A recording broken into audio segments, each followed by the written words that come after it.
بسم اللہ الرحمن الرحیم۔ آج اسی کتاب کے حوالے سے جس کا ذکر میں نے پچھلے پروگرام میں باتیں میڈیا کی پر کیا تھا،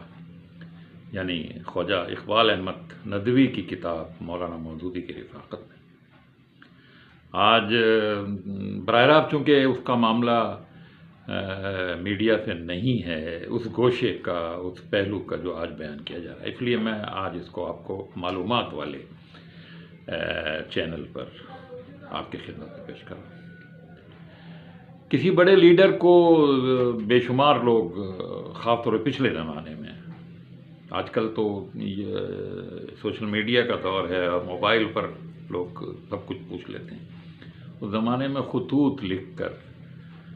بڑے بڑے علماء سے، اسکالر سے چیزیں دریافت کی جاتی تھیں، اور لازماً جو خط لکھنے والا ہوتا تھا اس کا رنگ اس میں جھلکتا تھا، اور ایسا ہوتا ہے کہ بہت سارے لوگ فرسٹریٹڈ ہوتے ہیں، بہت سارے لوگ دل برداشتہ ہوتے ہیں، بہت سارے لوگ عجیب عجیب طرح کی باتیں خطوط میں لکھ کر پوچھتے ہیں۔ اس کتاب میں مولانا کے اس ہماگیر شخصیت کے جو مختلف پہلو، ان میں سے اس پہلو کی طرف اشارہ کیا گیا ہے کہ مولانا آنے والے خطوط کا جواب کیسے۔ مولانا ایک لطیف شخصیت تھے، ان کی محفل میں اگر کوئی پرلطف بات ہوتی تھی، مولانا اس پر انجوائے کرتے تھے، اس پر محظوظ ہوتے تھے، لیکن اگر خطوط میں انہیں ایسی کوئی چیز ملتی تھی تو اس کا مذاق نہیں اڑاتے تھے،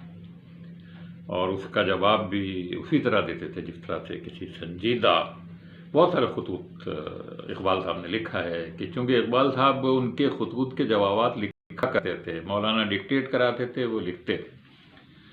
تو ایک طرح سے سارے خطوط اس کی نقل بھی رکھا کرتے تھے، خواجہ اقبال صاحب کے پاس موجود تھے۔ انہوں نے اس طرح کی باتیں لکھی ہیں کہ مولانا کسی علالت میں تھے، کچھ بیمار تھے، ناساز تھی طبیعت،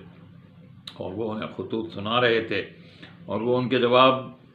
املا کرا رہے تھے۔ اب ایک ایسے صاحب تھے جنہوں نے اپنے خط میں اپنی لڑکی کی شادی نہ ہونے کا ذکر کیا تھا، اور ان سے مولانا سے رائے مانگی تھی کہ بس، اور انہوں نے اس میں جملہ یہ لکھا کہ میں اپنی لڑکی کی شادی کے در پہ ہوں۔ سمجھ لیں اب یہ جملہ کیا ہے، لیکن مولانا نے اس کو مجھ سے، انہوں نے ہنسے نہیں اس پر، انہوں نے مجھ سے کہا کیا لکھا ہے، آپ دوبارہ پڑھیں۔ میں نے وہ دوبارہ، تو مولانا نے کوئی تاثر اس پر نہیں دیا اور ان سے کہا اچھا چلیے آگے پڑھیے۔ ایسے خطوط بھی آتے تھے جن میں ہنسی کا ضبط کرنا مشکل ہو جاتا تھا، بعض مرتبہ طبیعت جھلا اٹھتی تھی کہ کیا لکھا ہے، پڑھتے وقت ان غصہ ضبط کرنا بھی بڑا مشکل ہوتا تھا، مگر ان سارے خطوط کے پڑھنے کے دوران خواجہ صاحب لکھتے ہیں کہ میں نے مولانا مودودی کے منہ پر نہ کبھی کوئی مسکراہٹ دیکھی، نہ چہرے پر کسی جھنجھلاہٹ کا شائبہ تک نظر آیا، ہر چیز انتہائی سکون سے وہ سنتے تھے اور پھر آگے گزر جایا کرتے تھے، لایعنی باتوں سے تعارف نہیں کرتے تھے، ان کا کام بہت ہی اہم تھا، لیکن جو کام کی بات ہوتی تھی وہ اس کا جواب دیتے تھے۔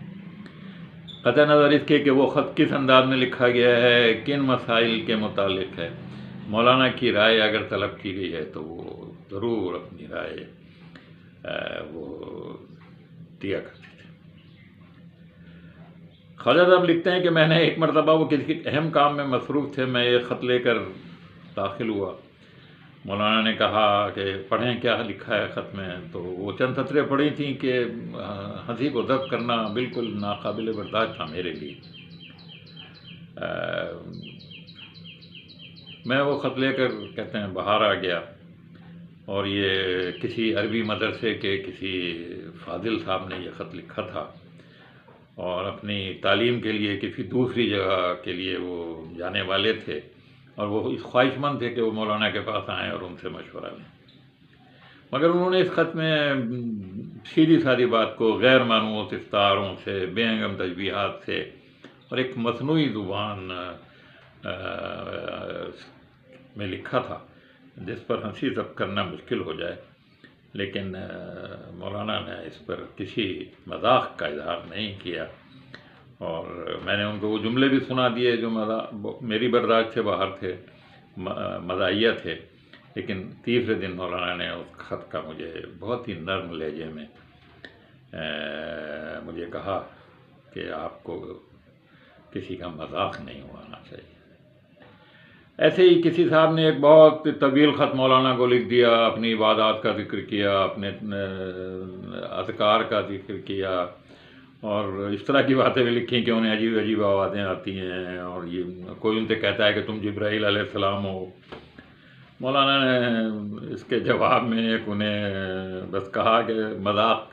کا ہی انداز اختیار کیا، اور کہا سوتے وقت آپ فلانا جو حریرہ ہے وہ کھایا کریں،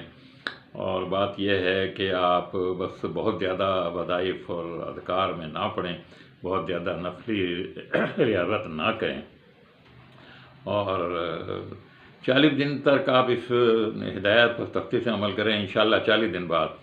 آپ کے کانوں میں ایسی آوازیں آنا بند ہو جائیں گی۔ تو بہرحال مولانا کی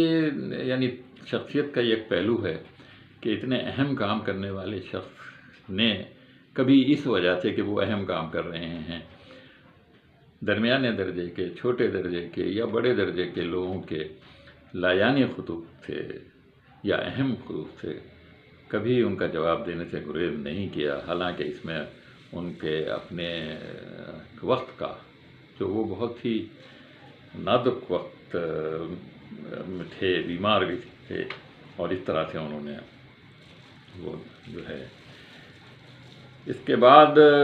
اس کتاب میں اور بہت ساری چیزیں انہوں نے ذکر کی ہیں، اور یہ بتایا ہے کہ مولانا کا ان پر اتنا اعتماد تھا کہ ان خطوط کی نقول میں کرتا تھا، اور وہ پوری فائل، اور اس میں پھر ان لوگوں کے خطوط بھی تھے جو زمانے میں مولانا پر تنقید کر کے اور بعد میں مولانا سے علیحدہ ہو گئے، خاص طور پہ مولانا منظور احمد نعمانی کا اس میں ذکر ہے۔ تو بس اس کتاب کے جو مختلف پہلو ہیں انشاءاللہ آپ کی خدمت میں اسی طرح سے پیش کیا۔ اور کو اجازت دیجیے، اللہ حافظ۔